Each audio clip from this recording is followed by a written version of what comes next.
नमस्कार बच्चों, आज हमारा हिंदी विषय है।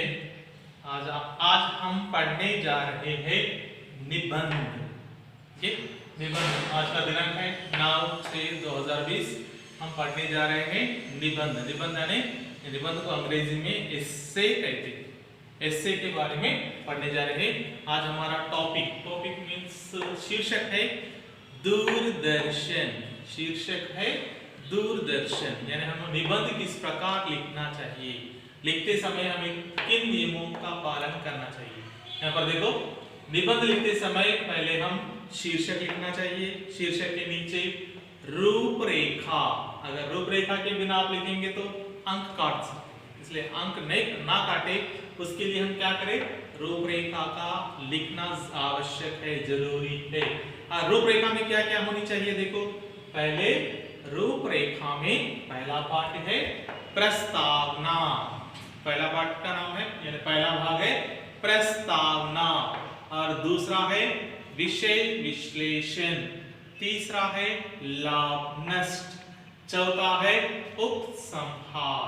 ठीक है, अब प्रस्तावना को हम भूमिका भी कह सकते हैं। प्रस्तावना का दूसरा नाम है भूमिका। उसी प्रकार विषय विश्लेषण को हम विषय भी कहते हैं और विषय विस्तार भी कह सकते हैं। विषय विस्तार, विषय विश्लेषण, यह सभी का अर्थ एक ही है, विषय और विश्लेषण। लाभ नष्ट। ठीक है, अगर शीर्षक में दो हो तो लाभ लिख सकते हैं, नष्ट भी लिख सकते हैं। अगर एक ही निकलता है तो लाभ हो तो लाभ ही लिख सकते हैं। ठीक है, अब देखो उपसंहार। उपसंहार को हम निष्कर्ष भी कहते हैं। निष्कर्ष यानी कंक्लूजन, अंग्रेजी में हम कहते हैं इसे कंक्लूजन। ठीक है, कंक्लूजन कंपल्सरी यानी उपसंहार निबंध में कंपल्सरी जरूरी है लिखना। और क्या करना चाहिए, इस रूपरेखा, इसको रूपरेखा कहते हैं, यहां से यहां तक इसको रूपरेखा कहते हैं। इस रूपरेखा के बाद हम क्या करना चाहिए, और इस पहला विषय को लेना चाहिए, पहला पॉइंट को लेकर हम आरंभ करना चाहिए, निबंध लिखना आरंभ करना चाहिए। देखो प्रस्तावना। प्रस्तावना में क्या किस प्रकार होनी चाहिए, प्रस्तावना यानी शीर्षक के ऊपर डिपेंड होना चाहिए। प्रस्तावना का अर्थ है इंट्रोडक्शन। इंट्रोडक्शन इस प्रकार होना चाहिए। देखो, मानव को मनोरंजन की भी जरूरत होती है। देखो, मानव को मनोरंजन की जरूरत होती है। उसको मानव को कब होती है मनोरंजन की जरूरत, देखो मानव जब शारीरिक काम से या मानसिक काम करके थक जाने के बाद कुछ आराम पाना चाहता है। मानव को शारीरिक काम या मानसिक काम करने पर उसे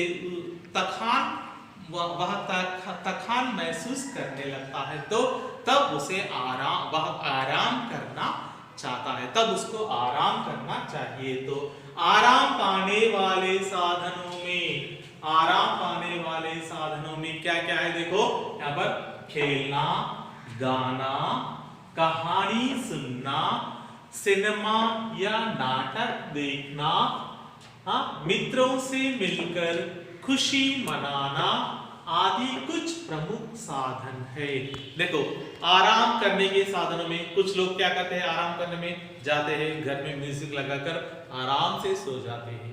और कुछ लोग क्या करते हैं, कहानी सुनते हैं, और कुछ लोग गाना सुनते हैं, और कुछ लोग जाकर खेलते हैं, और कुछ लोग क्या करते हैं, जाकर सिनेमा देखते हैं, और कुछ लोग नाटक देखते हैं, और कुछ लोग क्या करते हैं, मित्रों से मिलकर खुशी मनाते हैं, एंजॉय, मित्रों से मिलकर यानी अपने दोस्तों से मिलकर क्या करते हैं, खुशी मनाने में लीन हो जाते हैं।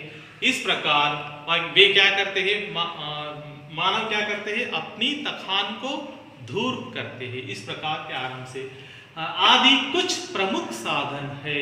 इस प्रकार और कुछ प्रमुख साधन है। इसमें और क्या क्या है, आजकल के जमाने में, आजकल मानव को मनोरंजन देने वाले साधनों में दूरदर्शन का प्रमुख स्थान है।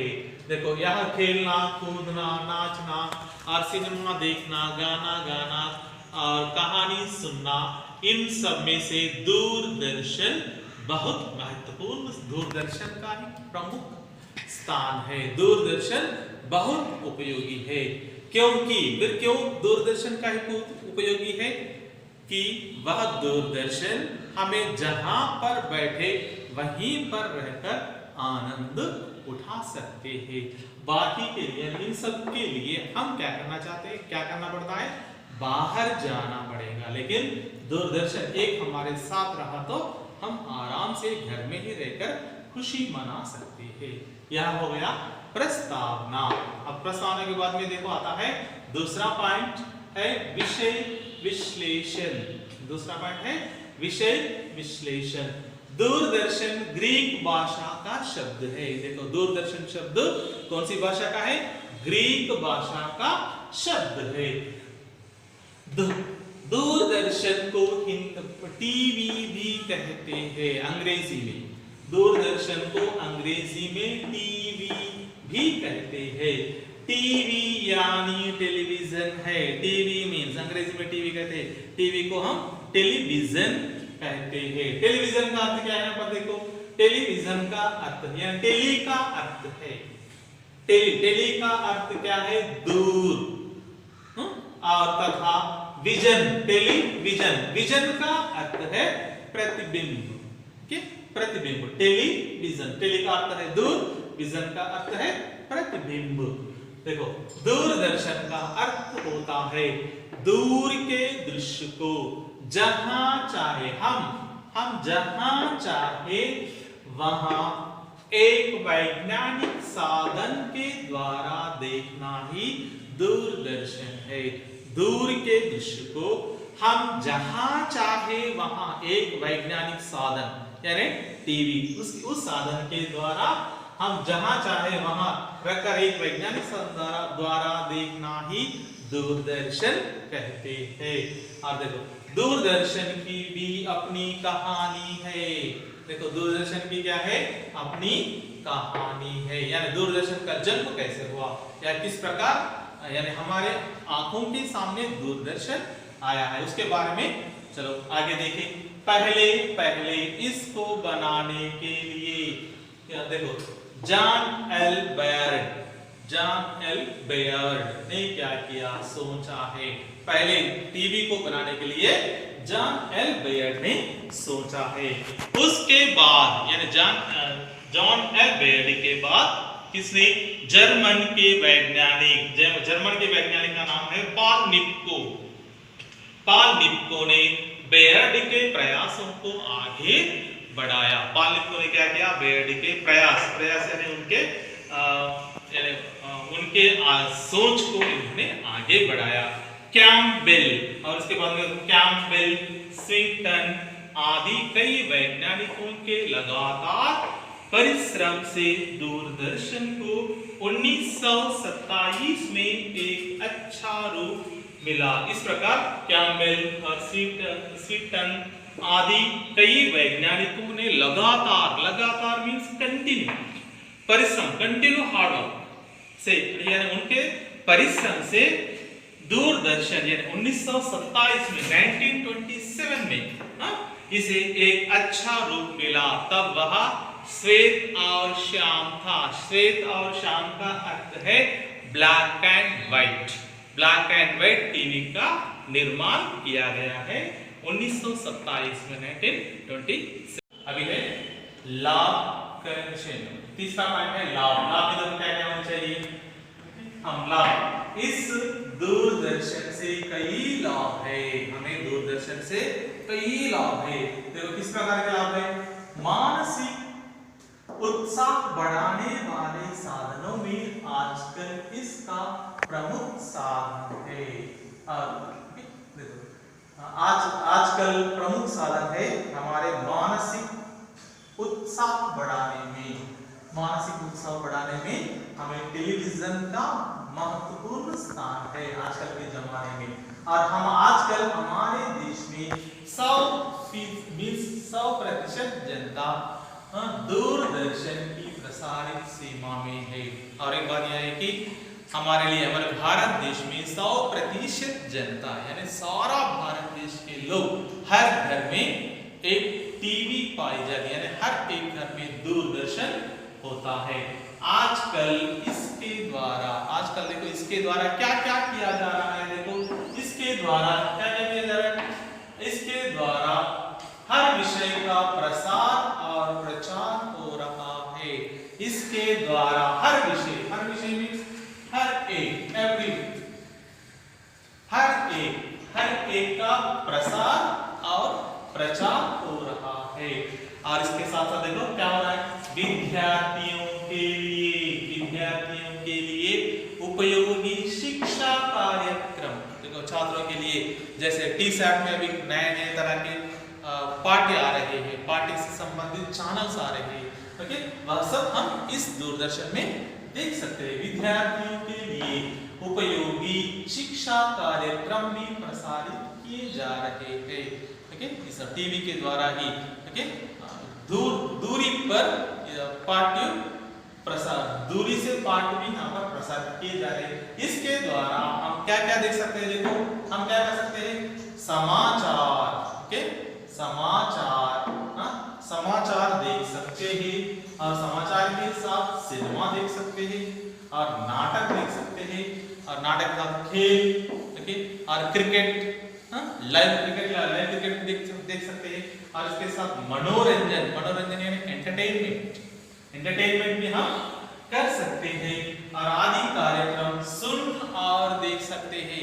इसकी खासियत, इसकी स्पेशलिटी क्या है, सुन सकते हैं और देख सकते हैं। वही रेडियो है, सिर्फ हम रेडियो में सुन सकते हैं, मगर टीवी में क्या कर सकते हैं, सुन और देख सकते हैं। यह सब क्या है, दूरदर्शन से आदि लाभ है। इससे और कई लाभ है, बस कुछ लाभ हम यहाँ पर लिखना चाहिए। और इसके बाद में क्या होना चाहिए, नष्ट, ओके, लाभ नष्ट में नष्ट भी देखो, दूरदर्शन से भी कई प्रकार के नष्ट है, ओके, उनको थोड़े से देखिए, उनके ऊपर नजर डालें। देखो, इसे लगातार देखने से आंखों की ज्योति मंद पड़ती है। लगातार मींस कंटिन्यू, हमेशा देखते रहने से आंखों की ज्योति, आंख मींस आई, ओके, आई की ज्योति यानी हमारे आंखों की ज्योति मंद पड़ती है।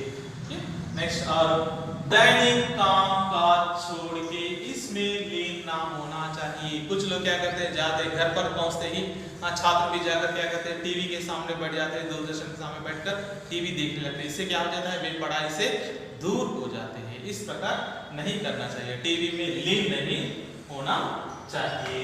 और छात्रों को पढ़ाई छोड़कर, देखो छात्रों को पढ़ाई छोड़कर ज्यादा समय इसके सामने बिताना नहीं चाहिए। बिताना मीन्स स्पेंड, छात्र क्या करना चाहिए, छात्र पढ़ाई छोड़कर इसके सामने बिताना नहीं चाहिए। छात्र टीवी के आगे बैठकर अपना समय को बर्बाद नहीं करना चाहिए। अब इसके बाद अंत में लास्ट का होता है चौथा पार्ट, उपसंहार, अब अंत में है उपसंहार। निबंध लिखते समय कंपल्सरी कंक्लूजन लिखना चाहिए, ओके, बिना कंक्लूजन के यानी बिना उपसंहार के हमें निबंध में अंक नहीं मिलते। इसलिए क्या करना चाहिए, जरूर हम उपसंहार लिखना चाहिए। देखो उपसंहार क्या होना चाहिए, दूरदर्शन के प्रसारणों का सदुपयोग करके नियमित रूप से देखने से मानव जीवन सुखमय हो सकता है। देखो इसका अर्थ यह है, जिसमें जो कार्यक्रम आते हैं उसमें से क्या करना चाहिए, हम अच्छाई को ग्रहण कर बुराई को छोड़ देना चाहिए। जिस प्रकार, कैसे अच्छाई ग्रहण करना चाहिए, जिस प्रकार, जैसे देखो इसके लिए एक एग्जांपल है, उदाहरण है, देखो हंस को ले लीजिए, ओके, हंस को हम पानी और दूध मिलाकर उसके आगे रख दीजिए, उसके सामने रख दीजिए, तो क्या करता है, हंस दूध और पानी के मिश्रण में से सिर्फ केवल दूध को ही ग्रहण करता है और पानी को छोड़ देता है। कुछ देर बाद देखो तो हम ग्लास में पूरा पानी ही बचकर रहेगा। उसी प्रकार हम क्या करना चाहिए, दूरदर्शन के प्रसारणों से प्रसारणों को सदुपयोग कर नियमित रूप से देखना चाहिए। नियमित रूप से मीन्स समय के अनुसार, हमारा पढ़ाई को छोड़कर टीवी के आगे नहीं बैठना चाहिए।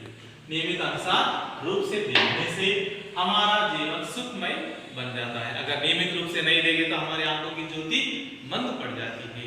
इससे क्या होता है, हमारे जीवन में नष्ट हो जाता है। इसलिए इस प्रकार कंक्लूजन लिखना जरूरी है।